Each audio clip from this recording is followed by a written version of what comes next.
Hello, hello, hello, my darlings. Thank you for joining me on A Slice of Life, A Slice of Life. Tonight, I want to talk about when Atlanta became the center of the world. When Atlanta became the center of the world. Today, Atlanta lost one of its greatest visionaries, Ted Turner. Mm, wow. And suddenly, I found myself remembering in Atlanta that younger people never got to see. See, he died at 88. I'm 84. I know some stuff. I've seen some stuff. Back then, CNN was just a news station, but it was magic. It was magic. It was magic. It was magic. People forget Atlanta was not always seen as the center of media and culture. When I came here and got off the train rather, it said colored and white. It was racist, racism. Not that it's not. Well, we're not going there. Segregation was high. I fought for it. You can see it burn. I finally have some jewelry on. Got burned about it. I could talk about it because I was here. I saw it from the beginning. Then came this bold, unpredictable, visionary man named Ted Turner. His daddy owned, we remember his daddy owned all the signboards. I remember that. And how come I remember that? Because I had Inside Africa Atlanta was my newsletter. Ooh, I could tell y'all some stories. And Maynard Jackson asked me to be on the African Chamber of Commerce with Darko and Isaac Hayes. See, I got some stories you all don't even know. You all don't even know. Anyway, Ted Turner came about. Got Ted Turner stories. And suddenly, the whole world was looking at Atlanta. We were no longer that little sleepy town. We never was sleepy though. Segregated.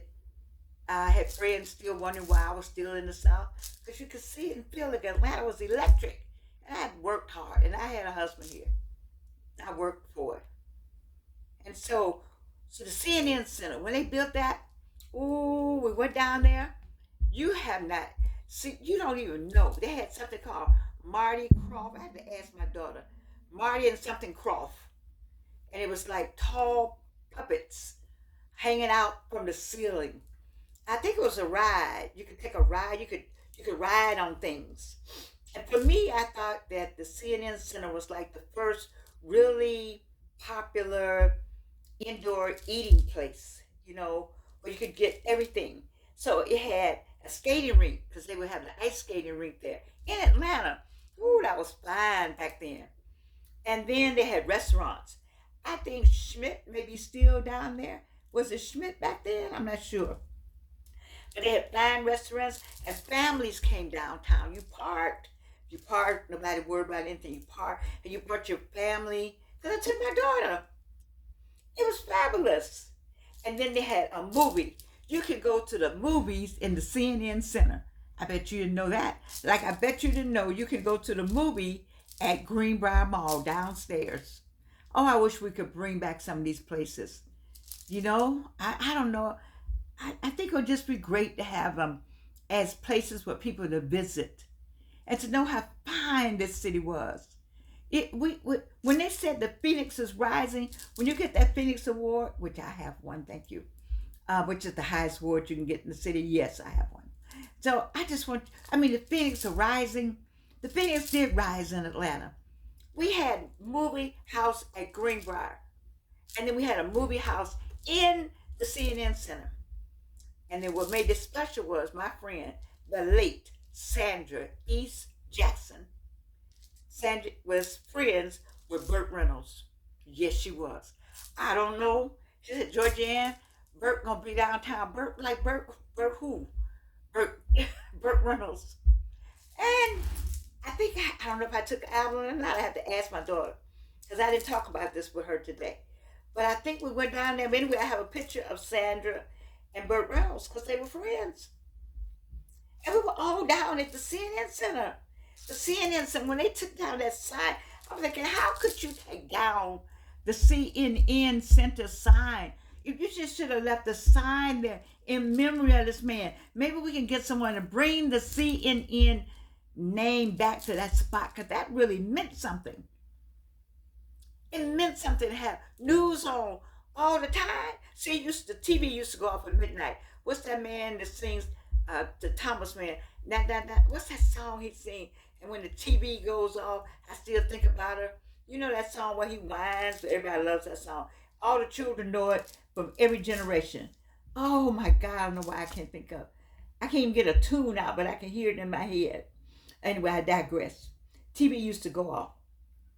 And just like they said on the news, and that was very visionary. People get off from work, what they gonna do? They have to see the same news. So he had 24-hour news. Oh my gosh. Anyway, the feeling that the future had arrived, that was Atlanta. We became somebody then.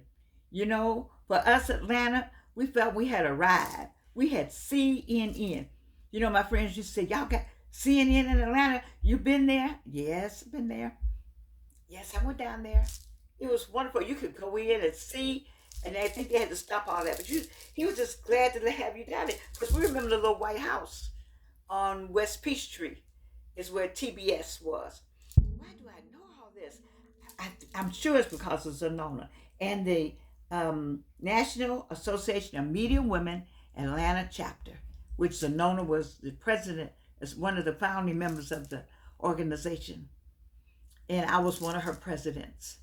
I'm telling you, the CNN changed how the world saw news. They did that right here in Atlanta. And what it really did was it changed how Atlanta saw itself. Atlanta was no longer that segregated, where we did have the white gloves and the hats and the bags on our arm, but all they got switched over. You know, we were no longer just a southern city. We were in a national city because CNN was worldwide. And I agree with them. I'm sure that CNN helped bring the Olympics here. CNN, having CNN. And then there's Zanona. I didn't see her on the news today. I'm sure somebody at some point is going to interview Zanona Clayton, because there's a strong Zanona Clayton connection between Ted Turner and Zanona. The one thing I deeply respected was Ted Turner understood the importance of honoring people, and that's what he and Zanona Clayton did. She created the Trumpet Awards. Baby, used to love to wait for that invitation. I got all kind of pictures. Yes, I do. An institution that celebrated Black excellence for decades. Black excellence. Black excellence. Ted Turner did a lot for the city, but he also was one of those backroom boys. He said, I'm going to celebrate Black excellence. He didn't. He was just that kind of person. And that mattered in Atlanta. It mattered to us. Nobody else thought about us. We thought about ourselves. Oh, we celebrate ourselves, but we were glad to have Zanona through the Trumpet Awards, because it was Black excellence across America. Do I remember the first one? I do remember this. Well, let me keep going. Because Atlanta has always been a city where media, absolutely. The Atlanta Inquirer was born out of our civil rights Atlanta student movement. John Smith Sr., John Smith Jr. Hey, John Smith Jr. Civil rights, business, and culture crossed paths. We were powerful along those lines. And one year, I was a sponsor, one of the sponsors for the Trumpet Awards. Yes, I was. Very proud to say that. And what did you have, Georgianne? You heard me talk about Georgianne Skin Treats. Georgianne, all the guests, all the stars that came, all the high award people got Georgianne Skin Treats. I still have my letter from being a sponsor. We got tickets, whatever it goes along with being a sponsor.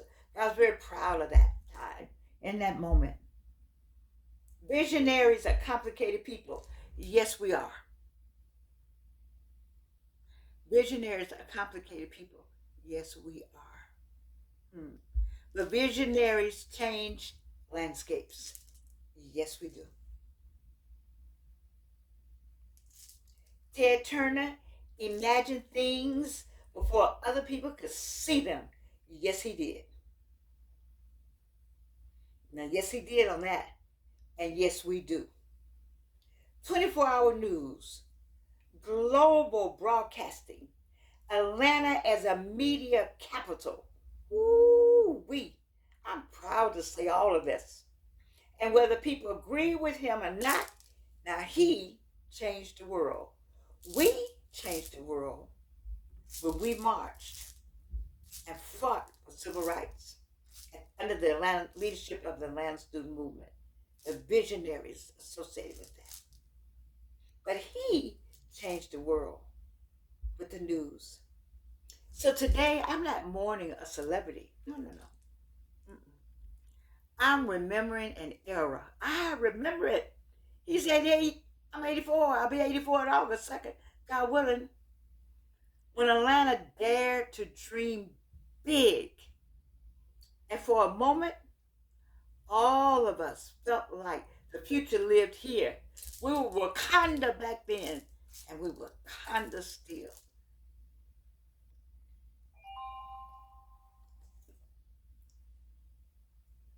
If you go to my Facebook page, you'll see this picture. Oh, I can't show it because it's got too many things. Oh, let me do it this way. Maybe do it this way. Maybe let me show you this picture on this side. I gotta flip this on. Flip. Oh, it didn't flip. It didn't flip. Let me go another way. I want you to see it. Hold on 1 second. Hold on. Hold on. I'm not bragging. I just want you to see. I think I can go here, and then I can go here. You're gonna see too much of my personal business on the other side, so I didn't. I can do this. Maybe. There you go. Look at this. The three of us. He was that kind of person. You see him? You see Evelyn, my daughter Evelyn, Sandra Swafford, and myself, and you see Ted. We ate at his restaurants. We ate in that particular restaurant a lot. And he lived upstairs. Yeah. We knew him then, and we knew him at this point also. He may not have known us at that point. Because I don't think he was all himself at this point. But we knew him back when. And so it was an honor to see him out. And it was just an honor to know that sometimes history is right at lunch with you, right across the room from you, right around the corner from you. Yeah, Turner, you and Fonda should join Gerald Gurley's church right up here at Providence. I liked them. I thought they were handsome together. I thought they were outgoing and just remarkable people in terms of humanity. The visionary is gone, but the vision is still here. And that's why I love Atlanta. And that's why I love you. And there's nothing you can do about it.